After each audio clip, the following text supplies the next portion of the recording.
Okay, what's up, YouTube? Thanks for checking in. In the first part of this brief series, I talked about the art of rhetoric, namely the three parts of rhetorical power, moving your audience to respond to your preaching.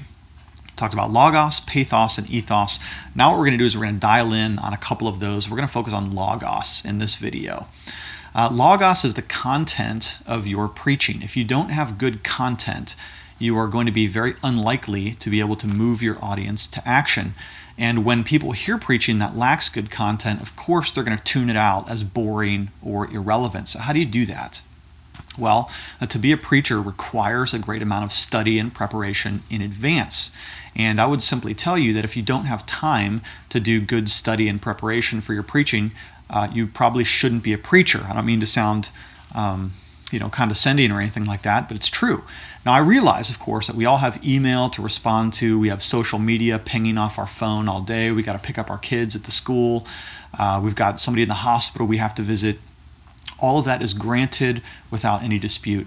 However, if you don't have time to prepare your sermons and to study well, then I have to ask you, what are you doing in the pulpit? You have no business there.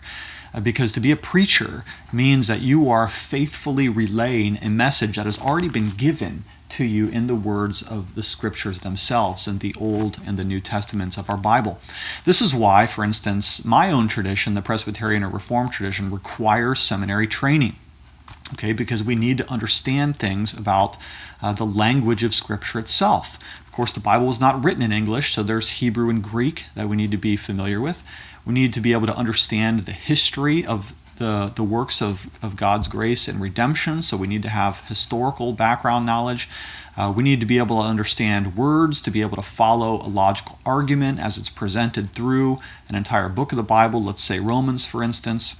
And so if we're going to be faithful preachers, we have to be working at a very rigorous level with the actual biblical text. Okay, so that requires study on your part, that requires memorization, that requires commentary work, linguistic work, that requires, of course, theological comprehension, that you understand the basic doctrines of the Christian faith. All of this, it's not taken for granted that you know everything that you need to know when you come into the pulpit. You probably don't. Even in passages that you've preached before or studied before, you think you know very well. We need to come to the passage of Scripture and learn it again for the first time. So logos is incredibly important. Now here's what I do. Some of you are going to say, I don't have time to do this, but you should. And that is to write out your entire preaching manuscript in full. That's right.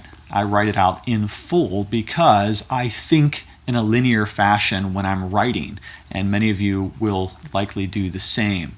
You're very unlikely to just come up with something that's profound in the spur of the moment as you're preaching a sermon. Very unlikely to think of some new thought that you've never thought of before in the moment that you're preaching. And now you say, well, what about the passage that says that the Spirit will give you the words to say? Okay, that's in a particular context of persecution and trial. Okay, if you're being persecuted and tried, then good, fair enough. But if you're preaching on a regular basis and you're depending on just the spur of the moment or the whim of your own mind, forget about it.